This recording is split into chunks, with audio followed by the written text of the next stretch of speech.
Okay, so this set of notes is just reviewing the integral calculus unit. Okay, we're going to look at this unit and just the main ideas. We want to understand the area underneath the curve is equivalent to the displacement of the antiderivative. We can find the area under the curve using Riemann sums, trapezoids.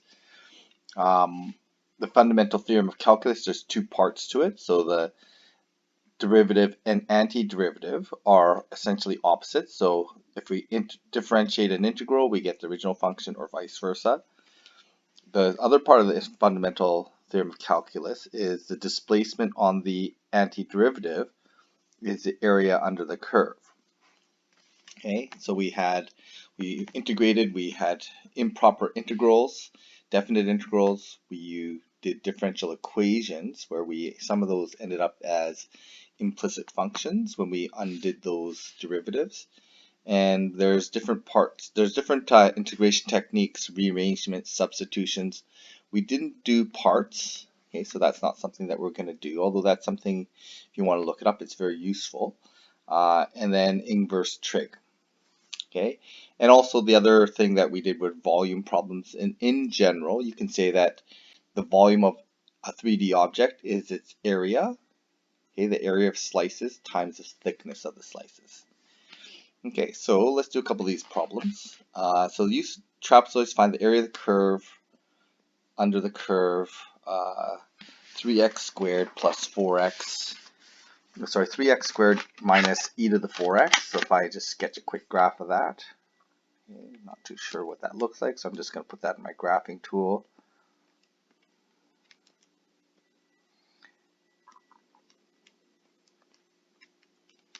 Okay, so when I take a look at that graph, looks like that graph,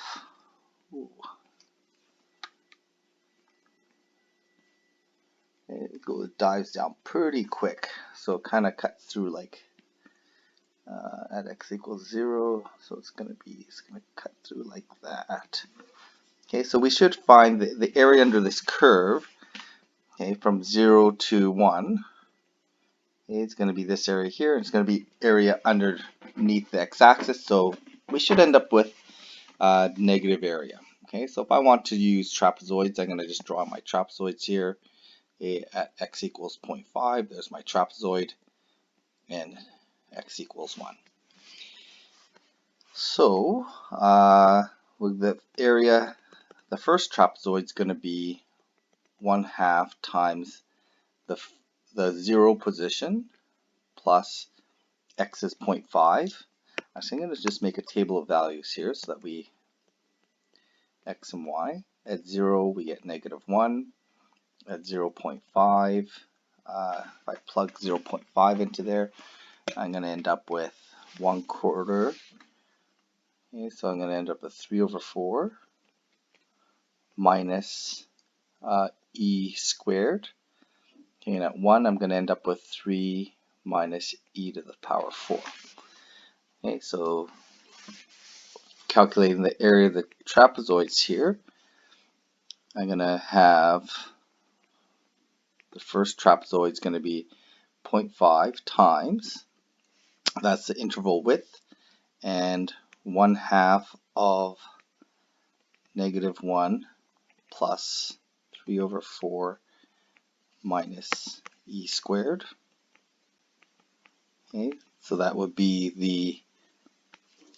the average height, okay, in the square brackets times the interval width of the first interval, and then I'm going to do the same thing here, the interval width, the average height of the next interval is going to be,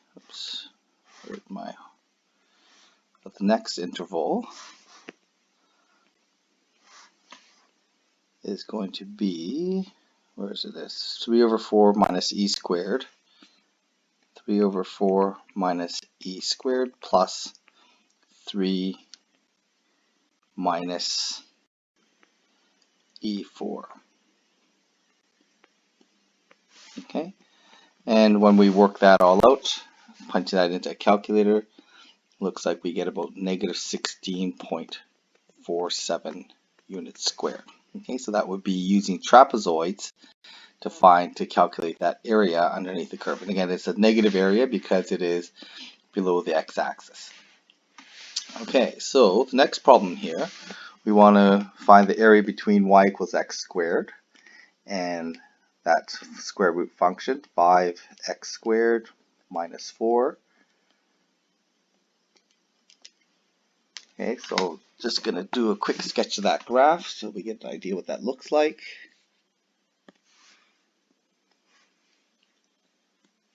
Okay, so we're going to end up with a square root function kind of going out like that, and then we get our squared function.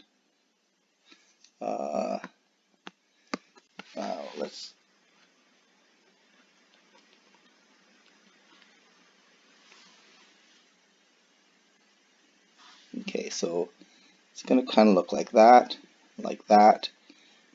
and it's going to cut through like that.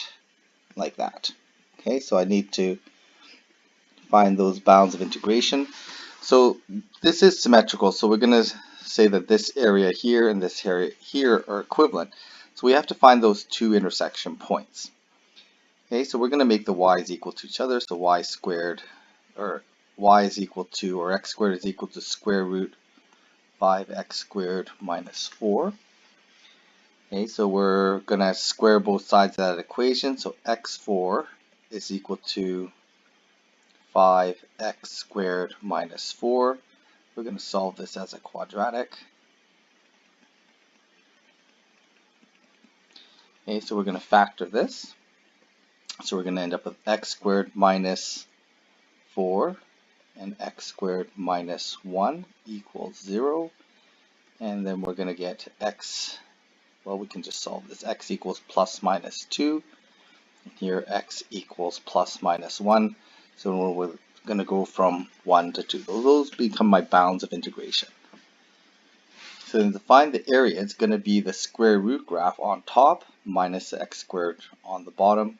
So the area from 1 to 2 is the square root minus the square root of 5x squared minus 4 minus x squared, okay, and dx. So this is an integral that we cannot do. Okay? We don't have the capacity to do that. So this ends up being a graphing calculator problem. Again, on the AP exam for 2020, probably won't need to do that. But I'm going to take that graph and I'm going to find the area underneath that graph using a calculator. Okay, so the area under that graph works out to be 0.306. Okay, so that area works out to be, so we call that A1. A1 from the calculator is going to be 0.306.